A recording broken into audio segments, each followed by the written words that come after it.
കേരളത്തിലെ 5 എംപിമാരുടെ പണി പോവാം. അതാരൊക്കെയാ സർ? അതാരും ആകാം. ഈ 5 എംപിമാരുടെ പണി എങ്ങനെ പോകുന്നറിയോ? എങ്ങനെയാണ്? അതായത് ഇപ്പോൾ കേരളത്തിൽ ഇപ്പോൾ 20 എംപിമാരാണുള്ളത്. ഉം. കേരളത്തിൽ ഇനി ഉണ്ടാകാൻ പോകുന്നത് 15 എംപിമാരായിരിക്കും. 5 പേര് എംപിമാരല്ല ഉണ്ടാവും എന്ന് പറഞ്ഞാൽ 5 എം പി സ്ഥാനം കേരളത്തിൽ കുറയും.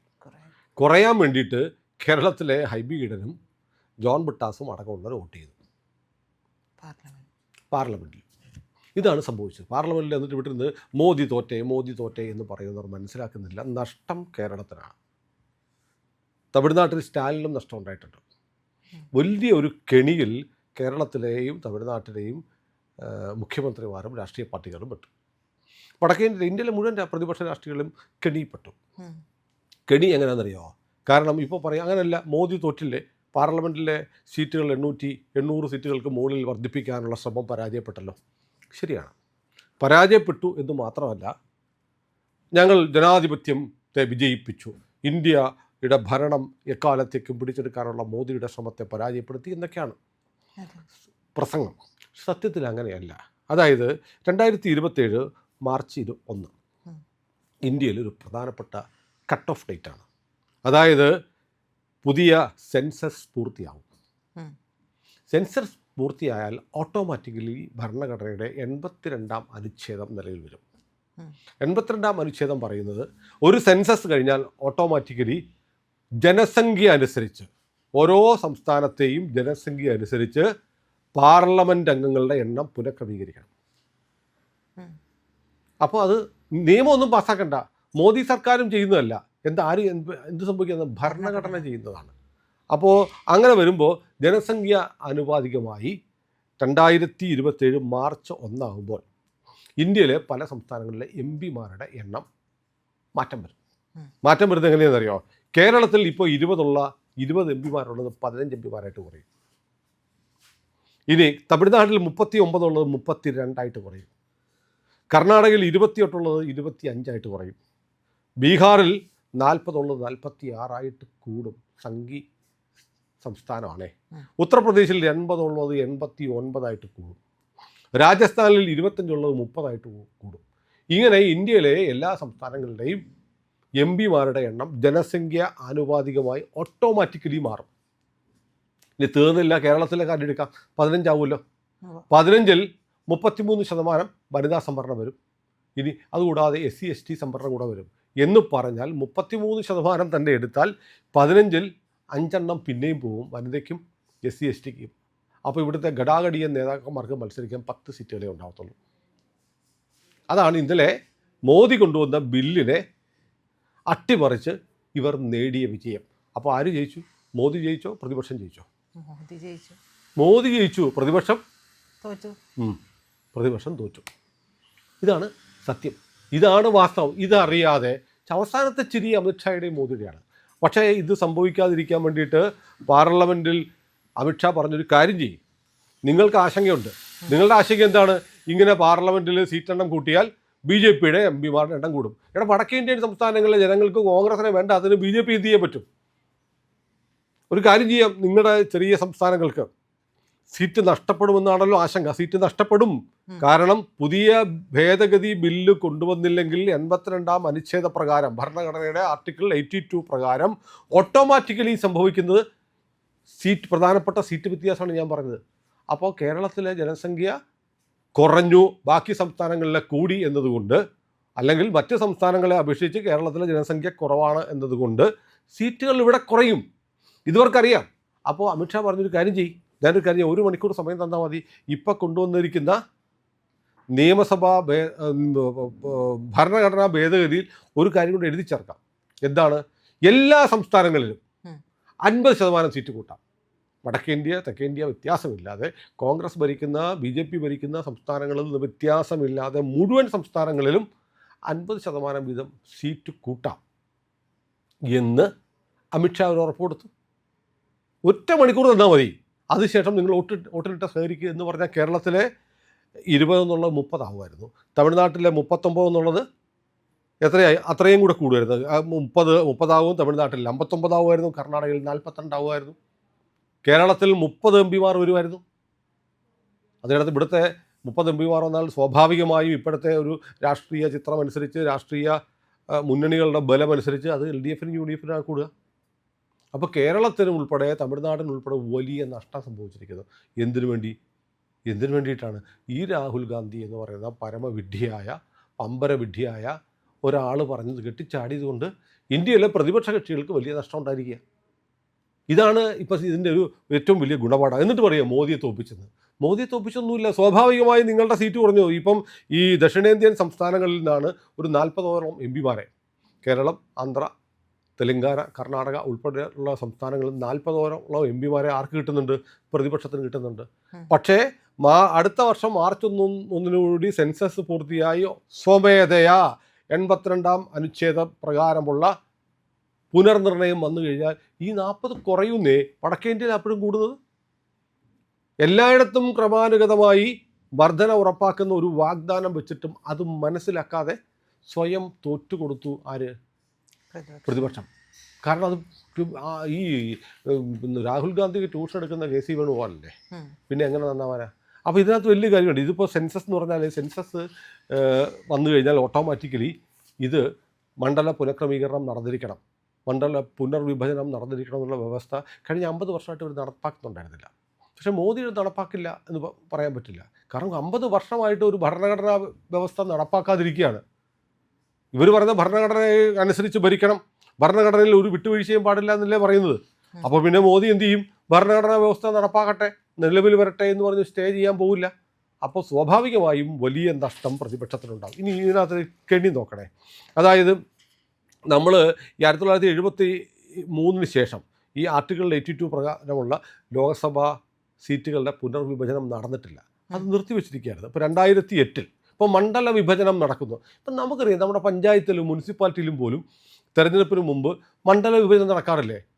നടക്കുമ്പോൾ രാഷ്ട്രീയക്കാർ അവർക്ക് ജയിക്കാൻ സാധ്യതയുള്ള വെച്ച് മണ്ഡലം വിഭജിക്കും. പഞ്ചായത്ത് ചെയ്യാറുണ്ട്, മുനിസിപ്പാലിറ്റി ചെയ്യാറുണ്ട്, സ്റ്റേറ്റ് ചെയ്യാറുണ്ട്. 2008 മണ്ഡല പുനഃക്രമീകരണം നടന്നിട്ടുണ്ട്. അങ്ങനെയാണ് കേരളത്തിൽ തന്നെ പല അസംബ്ലി മണ്ഡലങ്ങൾ ഇല്ലാണ്ടായി, പുതിയ മണ്ഡലങ്ങൾ വന്നു. അങ്ങനെ വന്നിട്ടില്ലേ? എത്രയോ പുതിയ മണ്ഡലങ്ങൾ ഇല്ലാണ്ട്. ആലപ്പുഴ ഇല്ലാണ്ടായില്ലേ? അമ്പലപ്പുഴ വന്നില്ലേ? മാരാരിക്കുളം ഇല്ലാതായില്ലേ? ഇങ്ങനെയൊക്കെ സംഭവിച്ചിട്ടുണ്ട്. അങ്ങനെ പല മണ്ഡലങ്ങൾ ഇല്ലാണ്ടാവുകയും പുതിയ മണ്ഡലങ്ങൾ ഉണ്ടാവുകയൊക്കെ ചെയ്ത് മണ്ഡല പുനർവിഭജനം നടന്നുകൊണ്ടാണ്. മോദി ആദ്യമായിട്ട് ചെയ്യുന്നതല്ല. മോദി ചെയ്യുമ്പോൾ അത് ശരിയല്ല, ഞങ്ങൾ ചെയ്യുമ്പോൾ വെറുമുട. ഈ പരിപാടിയാണ് പറയുന്നത്. അപ്പോൾ ഇവർക്ക് ഇവരുടെ പാർട്ടികൾ ദുർബലമായി പോയതിന്, ജനങ്ങൾ അവരെ തിരസ്കരിച്ചതിന് മോദി സർക്കാരിനാണ് ഉത്തരവാദിത്തം എന്നൊരു ചോദ്യമുണ്ട്. ഇപ്പോൾ നോക്കൂ, 1951 ഒരു MP 7.37 പേർക്ക് ഒരു MP ആയിരുന്നു. 2011 അത് 15,50,000 പേർക്ക് ഒരു MP ആയിട്ട് മാറി. രാജസ്ഥാനിലുണ്ടല്ലോ 18 ലക്ഷം പേർക്കാണ് ഒരു MP. കേരളത്തിൽ 12 ലക്ഷം പേർക്കാണ് ഒരു MP. അമേരിക്കൻ മോഡൽ എന്നൊക്കെ പറയുമല്ലോ, അമേരിക്കയിൽ 7 ലക്ഷം പേർക്ക് ഒരു MP ഉണ്ട്. അപ്പോൾ കൂടുതൽ ആളുകൾക്ക് MP-മാരുടെ എണ്ണം കൂടുന്നത് ശരിക്കും ജനാധിപത്യം കൂടുതൽ സാർത്ഥകമായ MP-മാരുടെ എണ്ണം കൂടണം. 15 ലക്ഷം പേർക്ക് ഒരു MP ആയാൽ ആർക്കെങ്കിലും ഒരു MP ഒന്ന് കണ്ടുമുട്ടണമെങ്കിൽ ഈ 15 ലക്ഷം ആളുകളുടെ പ്രശ്നങ്ങൾ ഒരു MPക്ക് എങ്ങനെ നേരിടാനും അഭിമുഖീകരിക്കാനും പരിഹരിക്കാനും പറ്റും? ഇവരെ നേരിട്ട് കാണാൻ പോലും കഴിയില്ല. അപ്പോൾ അതുകൊണ്ട് MP-മാരുടെ എണ്ണം കൂടുക എന്നുള്ളത് ഏറ്റവും ശരിയായ ഒരു തീരുമാനമാണ്. ഇപ്പോൾ കേരളത്തിൽ ഇപ്പോൾ എത്ര സീറ്റുണ്ട് നിയമസഭയിലേക്ക്? 140. കേരളത്തിൽ 56 ഇലക്ഷൻ നടക്കുമ്പോൾ എത്ര സീറ്റ് ഉണ്ടായിരുന്നറിയോ? 127 സീറ്റുകളുണ്ടായിരുന്നു. 127 സീറ്റുകളുണ്ടായിരുന്നത് 1965 മണ്ഡല പുനർനിർണയം നടന്നതിന് ശേഷമാണ് 140 സീറ്റായത്. അത് തെറ്റാണെന്ന് പറയാൻ പറ്റുമോ? അപ്പോൾ ജനസംഖ്യ കൂടുന്നതനുസരിച്ച് മണ്ഡലങ്ങളുടെ എണ്ണം കൂട്ടണം. ഇപ്പോൾ പുതിയ പാർലമെൻറ്റ് മണ്ഡലത്തിൽ 888 സീറ്റുകളുണ്ട്. അത് ഇന്ത്യയുടെ ജനസംഖ്യ കൂടിക്കൊണ്ടിരിക്കുന്ന ലോകത്തെ ഏറ്റവും ജനസംഖ്യയുള്ള രാജ്യമാണ്. അതനുസരിച്ച് ജനസംഖ്യ കൂടുന്നതനുസരിച്ച് ജനപ്രതിനിധികളുടെ എണ്ണം കൂടണമെന്നുള്ളത് ഭരണഘടനാ വ്യവസ്ഥയാണ്. ആർട്ടിക്കിൾ 82. കേരളത്തിൽ ഈ മണ്ഡല പുനർനിർണയം നടന്നല്ലോ. മണ്ഡല പുനർനിർണയം നടന്നപ്പോൾ ആർക്കാണ് ഗുണമുണ്ടായത്, ആർക്കാണ് നഷ്ടമുണ്ടായത് അറിയോ? പ്രതിക്ക് വടക്കൻ ജില്ലകൾക്കാണ് ഗുണമുണ്ടായത്. അപ്പോൾ സത്യം പറഞ്ഞാൽ മലബാറിലാണ് ഇപ്പോൾ കേരളത്തിൽ കൂടുതൽ MP-മാരുള്ളത്. മലബാറിൽ കൂടുതൽ സീറ്റുകൾ കിട്ടുന്ന ആളുകൾ കേരളം ഭരിക്കും. അതിൽ കേരളത്തിൽ ആർക്കും പരാതിയില്ല. ലീഗിന് പരാതിയില്ല, CPM-ന് പരാതിയില്ല, കോൺഗ്രസ്സിന് പരാതിയില്ല. അതുപോലെ ഈ കേരളത്തിൽ എങ്ങനെയാണ് ഇന്ത്യ മുഴുവൻ എടുക്കുമ്പോൾ വടക്കേ ഇന്ത്യയിൽ ഹിന്ദി മേഖലയിൽ BJPക്ക് കൂടുതൽ സീറ്റ് കിട്ടും, BJP ഭരിക്കുമെന്ന് പറഞ്ഞാൽ അത് ശരിയാവത്തില്ല.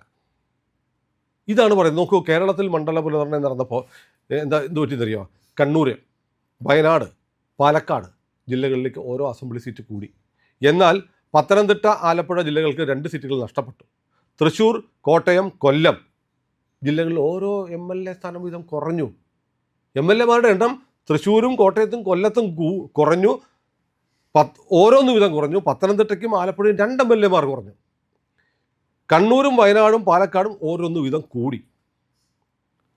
അങ്ങനെ വരുമ്പോഴത്തേക്ക് അത് ജനാധിപത്യ വിരുദ്ധമല്ലേ? കാരണം എന്താ പറയുന്ന ന്യായം എന്താ അറിയോ?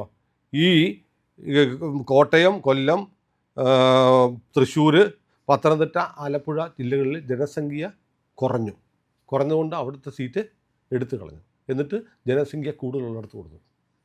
കേരളത്തിൽ അതാണ് നടന്നത്. അപ്പോൾ മലപ്പുറം ഉൾപ്പെടെയുള്ള മേഖലകളിൽ ലോകത്ത് ഐക്യരാഷ്ട്രസഭയുടെ കണക്കിലുണ്ട് ലോകത്ത് ഏറ്റവും കൂടുതൽ ജനസംഖ്യ വളരുന്ന നഗരം, അതിൻ്റെ പട്ടികയിൽ മലപ്പുറമുണ്ട്. അതുകൊണ്ട് മലപ്പുറം ഉൾപ്പെടെയുള്ള ജില്ലകൾക്ക് കുറഞ്ഞു. ആലപ്പുഴയ്ക്കും പത്തനംതിട്ടയ്ക്കും 2 MLA മാരാണ് കുറഞ്ഞത്. കേരളത്തിൽ ആർക്കും ഒരു പ്രതിഷേധം ഉണ്ടായിരുന്നില്ല. കാരണം കിട്ടിയത് മലപ്പുറത്തിനാണല്ലോ. അതുപോലെ അപ്പം കേരളത്തിൽ അത് സംഭവിക്കുന്നുണ്ടെങ്കിൽ ഇന്ത്യയിലും അങ്ങനെ വരും. അപ്പോൾ ഇന്ത്യയിൽ നടപ്പാക്കാൻ പറ്റില്ല. നീ ഇന്ത്യയിലോട്ട് വാടാ എന്ന് പറയുന്ന പോലെ അല്ലേ? ഇതൊക്കെ കേരളത്തിൽ എന്ന് പറഞ്ഞാൽ മതി, ഇന്ത്യയിലോട്ട് വാ. ഇന്ത്യയിൽ നടപ്പാക്കാൻ സംഭവിക്കത്തില്ല. ഞങ്ങൾക്ക് സ്വാധീനമുള്ള, ഞങ്ങൾക്ക് ജയിക്കാൻ പറ്റുന്ന സ്ഥലത്തൊക്കെ അങ്ങനെ നടന്നോട്ടെ. ഇത് ഈ BJP-ക്കാരും പറയുന്നില്ല അങ്ങനെ മലപ്പുറം അടക്കമുള്ള വടക്കൻ ജില്ലകളിൽ സീറ്റ് കൂടിയത് അവർക്ക് ജയിക്കാൻ വേണ്ടിയിട്ടാണെന്നൊരു വാദഗതി BJP മുന്നോട്ട് വെക്കുന്നില്ല. കാരണം അത് ജനസംഖ്യ അനുസരിച്ച് നടക്കുന്ന ഒരു സ്വാഭാവിക പ്രക്രിയയാണ്. ആ സ്വാഭാവിക പ്രക്രിയ പാർലമെൻറ്റിൽ നടപ്പാക്കരുത്, ഇന്ത്യയിൽ നടപ്പാക്കരുത്, ഇന്ത്യ വ്യാപകമായി നടപ്പാക്കരുത്. ഞങ്ങളുടെ സംസ്ഥാനങ്ങൾ നടത്തിക്കോട്ടെ, അത് ഓക്കെ. ഇങ്ങനെ പറയുന്ന ഒരു കാട്ടുനീതിയുണ്ട്. അപ്പോൾ കേരളത്തിൽ ചെയ്യുമ്പോൾ മഹത്തായ കാര്യം, മറ്റ് സംസ്ഥാനങ്ങളിൽ ഇന്ത്യ വ്യാപകമായി നടപ്പാക്കുമ്പോൾ മോശമായ കാര്യം എന്ന് പറയുന്നൊരു കാര്യമുണ്ട്. അപ്പോൾ നമുക്കിപ്പോൾ നിലവിലുള്ള പാർലമെൻറ്റ് സീറ്റുകൾ അനുസരിച്ച് 33% വനിതാ സംവരണം നടപ്പാക്കിയാൽ എത്ര സീറ്റ് പോകും? ഒരു 150-160 സീറ്റുകളോളം വനിതകൾക്ക് കൊടുക്കേണ്ടി വരും. അപ്പോഴും ഒരു പ്രശ്നമുണ്ട്. ഇവിടെ പാർലമെൻറ്റ് അംഗങ്ങളായി വരാൻ ആഗ്രഹിക്കുന്ന അത്രയും പുരുഷന്മാരായിട്ടുള്ള ആളുകൾക്ക് അവസരം ഇല്ലാണ്ടാവും. അപ്പോൾ അതും കൂടെ കണക്കിലെടുത്തിട്ടാണ് പുതിയ ആളുകൾക്ക് വരാനും പുതിയ ആളുകൾക്ക് അവസരം കിട്ടാനും യഥാർത്ഥത്തിൽ രാജ്യത്തെ ജനപ്രതിനിധികൾക്ക് ജനങ്ങളുടെ ഇച്ഛയ്ക്കനുസരിച്ച് ജനങ്ങളുമായി കമ്മ്യൂണിക്കേറ്റ് ചെയ്യാൻ പറ്റുന്ന തരത്തിലുള്ള ജനപ്രതിനിധികളെ കൊണ്ടുവരാൻ വേണ്ടിയിട്ടാണ് പുതിയ ഭേദഗതി കൊണ്ടുവന്നത്. അതായത് ആർട്ടിക്കിൾ 22 അനുസരിച്ച് അടുത്ത വർഷം മാർച്ച് 1 മുതൽ സ്വമേധയാ മണ്ഡല പുനഃക്രമീകരണം അല്ലെങ്കിൽ MPമാരുടെ എണ്ണം ഭരണഘടനാനുസൃതമായി സ്വമേധയാ നിശ്ചയിക്കപ്പെട്ട് പല സംസ്ഥാനങ്ങൾക്കും, ദക്ഷിണേന്ത്യൻ സംസ്ഥാനങ്ങളൊക്കെ ഈ പറഞ്ഞതുപോലെ ഈ ജനസംഖ്യാ നിയന്ത്രണത്തിൽ നല്ല മാതൃക കാണിച്ച സംസ്ഥാനങ്ങളാണ് കേരളവും തമിഴ്നാടും കർണാടകയൊക്കെ. അപ്പോൾ അവിടെ ജനസംഖ്യ കൂടിയിട്ടില്ല, മറ്റുള്ളിടങ്ങളിൽ കൂടി. അപ്പോൾ സ്വാഭാവികമായും ജനസംഖ്യ നിയന്ത്രിക്കണം എന്നുള്ള ദേശീയ താല്പര്യം നടപ്പാക്കിയ സംസ്ഥാനങ്ങൾക്ക് സീറ്റ് കുറയും, മറ്റ് സംസ്ഥാനങ്ങളിൽ സീറ്റ് കൂടും. ഇത് പ്രതിപക്ഷത്തിൻ്റെ പരാതിയാണ്. ആ പരാതി പരിഹരിക്കാനാണ് ഒരു കാര്യം ചെയ്യൂ, നിങ്ങൾ 1 മണിക്കൂർ തരൂ, ഈ ബില്ലിനകത്ത് എല്ലാ സംസ്ഥാനങ്ങളിലും കന്യാകുമാരി മുതൽ കാശ്മീരം വരെ ബാധകമാക്കുന്ന തരത്തിൽ എല്ലാ സംസ്ഥാനങ്ങളിലും 50% സീറ്റ് കൂട്ടാമെന്ന് കേന്ദ്ര സർക്കാരിന് വേണ്ടി കേന്ദ്ര ആഭ്യന്തരമന്ത്രി പാർലമെൻറ്റിൽ പറഞ്ഞിട്ട് പറ്റത്തില്ല എന്ന് പറഞ്ഞ് ഇവർ വോട്ടിലിട്ട് തോൽപ്പിച്ചത്. എന്നിട്ട് മുക്കാൽ മീഡിയൊക്കെ ആഘോഷിക്കുകയാണ് മോദിയെ തോൽപ്പിച്ചെന്ന്. അല്ലപ്പാ, മോദിയെ അല്ല തോറ്റത് ഇവർ തന്നെയാണ്. ഇനി അടുത്ത നിലവിളി എന്താണെന്നറിയോ? സീറ്റ് കുറയുന്നത്. അപ്പോൾ മോദിക്ക് ചോദിക്കാം, അമിത്ഷായ്ക്ക് ചോദിക്കാം, അന്ന് പറഞ്ഞതല്ലേ കൂട്ടിത്തരാന്ന്. എന്നിട്ട് എത്ര സമർത്ഥമായിട്ടാണെന്ന് നോക്കൂ.